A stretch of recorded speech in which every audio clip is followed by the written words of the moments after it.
झटपट अशी आपली कोथिंबीरच्या गोळ्याची आमटी तयार आहे। अगदी झटपट होते, फक्त बेसन पीठ लागतं आणि बाकी काहीच लागत नाही। तर नक्की ट्राय करा। जर आवडली असेल तर लाईक करा, शेअर करा आणि सबस्क्राइब करा। आणि हां, तुम्ही मी इथे काळा तिखट वापरलंय, तुम्ही तुमच्या घरात जो मसाला अवेलेबल आहे तो वापरला तरी चालतो। तर नक्की ट्राय करा घरी, तुमच्याकडे भाजीला काहीच नसेल तेव्हा। पहा किती सुरेख झाले आहे, अगदी झणझणीत होते। आणि नमस्कार मंडळी, मी कोमल तुमच्या सगळ्यांचं आपल्या कोमल नांगणे पाटील या चॅनल मध्ये खूप स्वागत करते। तर आज आपण भाजीला ऑप्शन नाही किंवा भाजीला पर्याय नाही किंवा काय भाजी करायची याला हे सुचत नाही, त्याच्यासाठी एक बेस्ट ऑप्शन आणलाय, ती म्हणजे कोथिंबीर गोळ्याची आमटी। गोळ्याची आमटी ही नॉर्मली स्टफिंग केली जाते, शेंगदाण्याच्या कुटाचं स्टफिंग केलं जातं त्याला, पण आपण इथं सिंपल अशी कोथिंबीरची गोळ्याची आमटी करणार आहोत। कशी करणार आहोत चला तर मग पाहूया। गोळ्याची आमटी करणार आहोत तर त्याच्यासाठी आपल्याला गोळे बनवण्यासाठी सगळ्यात महत्त्वाचं कोथिंबीरची गोळे बनवतोय, कोथिंबीरच्या गोळ्याची आमटी बनवतोय। तर त्याच्यासाठी आपल्याला लागणार आहे बेसन पीठ आणि कोथिंबीर, ह्या सगळ्यात दोन महत्त्वाच्या गोष्टी आहे। आता मसाले पाहूया कोणते कोणते लागणार आहे। आमटीसाठी आपल्याकडे मसाले कोणते कोणते आहेत तर इथं माझ्याकडे लाल मिरची पावडर आहे, हळद आहे, त्याच्यानंतर ओवा आहे, त्याच्यानंतर शेंगदाण्याचं कूट आहे, खोबरं आणि लसणाची पेस्ट आहे। खोबरं आणि लसूणच आहे फक्त, वाटलं जावं म्हणून तुम्ही त्याच्यात मीठ ऍड करू शकता। त्याच्यानंतर इथं जिरी आहे, त्याच्यानंतर काळं तिखट आहे। एवढ्याच गोष्टी लागणार आहे, ह्याच्या व्यतिरिक्त कोणताच मसाला लागणार नाही। तुम्हाला इच्छा असेल तर गरम मसाला ऍड करू शकता, तशी तर काहीच गरज नाही।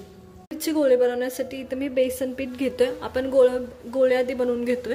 तर त्याच्यासाठी 1 वाटी मी बेसन पीठ घेतलंय, त्याच्यानंतर भरपूर कोथिंबीर टाकली कारण कोथिंबीरचे गोळे बनवतोय। त्याच्यानंतर आपण ह्याच्यात इथं मी ओवा घेतलाय, ओवा ऍड केलाय। नंतर गोळ्यांना लागणारं मीठ ऍड करते मी, आपण भाजीत सुद्धा मीठ टाकणार आहे त्यानुसार मीठ टाकायचं। त्याच्यानंतर मी इथं लाल चटणी ऍड करते, लाल मिरची पावडर, तर हळद ऍड करते। ह्या सुक्या गोष्टी आधी मिक्स करून घ्यायच्या कारण कोथिंबीरला पाणी असतं त्याच्यामुळे। आता कोरडं एकदम व्यवस्थित मिक्स झालंय, तर याच्यात थोडं थोडं पाणी ऍड करायचं आणि घट्ट गोळा बनवून घ्यायचा, जसं धपाट्याला वगैरे तिंबतो ना आपण त्या पद्धतीने। आता माझा हा बेसन पिठाचा घट्ट गोळा बनवून झालाय। आता ह्याला काय करायचं, रेस्ट वगैरे करायची काही गरज नाही, याला लगेच तेलाचा हात लावायचा जेणेकरून बेसन हाताला चिटकलं नाही पाहिजे आणि छोटे छोटे गोळे करून घ्यायचे। आता आपण गोळे बनवून घेणार आहोत। तर माझं इथं मळून झालतं आणि छोटे छोटे गोळे करायचे, शिजून वरती येतात ते आणि साईज मोठी होते। नॉर्मली जेव्हा तुम्ही गोळ्याची भाजी खातात, गोळ्याची भाजी ही शेंगदाण्याच्या कुटाने स्टफ केलेली असते, पण आपण याचं स्टफिंग नाही करत आहोत कारण आपण कोथिंबीरची गोळ्याची आमटी करतोय त्याच्यामुळं। तर या पद्धतीने नॉर्मल साईजमध्ये किंवा तुम्हाला हव्या त्या साईजमध्ये तुम्ही करू शकता, पण लक्षात घ्या शिजल्यावर त्याची साईज मोठी होते, त्याच्यामुळं मीडियम साईजचे, खूप मोठे पण नाही खूप छोटे पण नाही असे गोळे करून घ्यायचे। चला तर मी सगळे गोळे असेच करून घेते। माझे नॉर्मली गोळे बनवून झालेत, खूप छान दिसतात ते। इवन तुम्ही हे असेच वाफवून जरी खाल्ले ना तरी टेस्टला खूप भारी लागतात, तर नक्की ट्राय करा। खूपच भजी वगैरे खाऊन कंटाळा आला असेल तर हा पदार्थ। गोळे बनवून झालेत, आता भाजी बनवायला सुरुवात करूया आपण। त्याची आमटी बनवायला सुरुवात करतोय, त्याच्यासाठी फोडणी देणार आहोत आपण। त्यासाठी मी तेल घेतलंय, व्यवस्थित गरम झालंय, त्याच्यात मी जिरे ऍड करतेय। तर जिरे व्यवस्थित तडतडू द्यायची, कोणती पण तुमची भाजी वरण आमटी काही असू दे, पहिले जिरे व्यवस्थित तडतडू द्यायची। त्यानंतर जिरे व्यवस्थित तडतडते, त्या टायमाला माझ्याकडे इथं खोबरं आणि लसूण वाटलेलं आहे, त्याचं पेस्ट मी ऍड करते आणि फक्त खोबरं आणि लसूण आहे, याच्या व्यतिरिक्त काही नाही। तर ही मी पेस्ट ऍड करते। तुम्हाला शक्य तेवढी, खरं तर 2 चमचे इनफ होते, पण तुम्हाला जर जास्त हवी असेल तर जास्त टाका आणि करपू द्यायची नाही, एवढी एक काळजी घ्यायची। तर खोबरं लगेच करपायला सुरुवात होतं जर बारीक वाटलं असेल तर हे मी हलवून घेते व्यवस्थित आणि त्याच्यानंतर आपल्याकडे गोळे बनवलेले होते ते ऍड करून घेते, म्हणजे खोबरं जे करपण्याची प्रोसेस आहे ना ती तिथं स्टॉप होऊन जाते। तर इथं माझ्याकडे गोळे टाकले बनवलेले, ते मी ऍड केलेत। तर हे व्यवस्थित आता हलवून घ्यायचं, परतून घ्यायचे गोळे खोबऱ्यांमध्ये। फक्त 1 ते 2 मिनिट परतून घ्यायचे जेणेकरून खोबरं, खरं तर गोळे आपण खोबरं करपून जाऊ नये म्हणून ऍड करतो कारण मग छान लागत नाही टेस्ट। तर आता मसाला ऍड करणार आहोत। तर मी सगळ्यात पहिले लाल तिखट ऍड करतेय, त्याच्यानंतर हळद ऍड करतोय आपण, त्याच्यानंतर माझ्याकडे इथं काळा मसाला आहे तो ऍड करतोय। तुमच्या चवीनुसार हे सगळे मसाले ऍड करायचे। परत एकदा गोळे ह्याच्यात व्यवस्थित परतून घ्यायचे आणि या पद्धतीने जेणेकरून मसाले तर आपण ऑलरेडी गोळ्यांमध्ये टाकलेच असतात, पण एक बाहेरच्या मसाल्यांची, परतलेल्या मसाल्यांचा फ्लेवर त्या गोळ्यांना लागावं या उद्देशाने हे परतून घ्यायचे। तर पहा लगेच कलर सुद्धा चेंज झाला आहे गोळ्यांचा। या पद्धतीने एकदम व्यवस्थित परतले गेलेत आणि आपण ह्याच्यात पाणी ऍड करतोय। गॅस बंद करून टाका, म्हणजे खोबरं करपणार नाही, नाहीतर खोबरं लगेच करपतं। तर मी पाणी ऍड केलंय।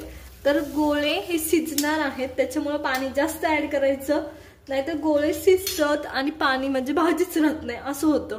त्याच्यामुळे पाणी जास्त ऍड करा तुमच्या गोळ्यांच्या, म्हणजे गोळे किती आहेत त्यानुसार आणि किती मोठे आहेत यानुसार।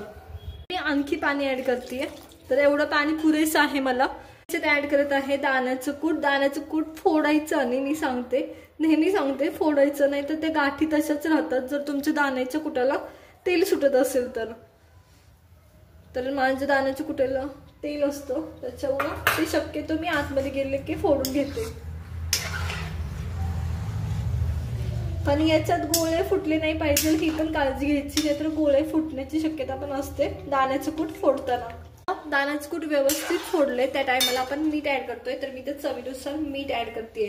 मीठ टाकताना एक गोष्ट लक्षात ठेवायची, गोळ्याला मीठ टाकलं होतं आपण गोळे बनवताना, त्याच्यानंतरून खोबऱ्याला सुद्धा मी खोबरं वाटताना मीठ टाकते। तर ह्या सगळ्या गोष्टी लक्षात ठेवायच्या आणि त्यानुसार मीठ ऍड करायचं, त्यानं मीठ खूप जास्त होईल भाजीला। आता इथं आपल्या भाजीला एक उकळी आणायची आणि एकदम बारीक गॅसवर गोळे शिजेपर्यंत भाजी व्यवस्थित शिजवून घ्यायची।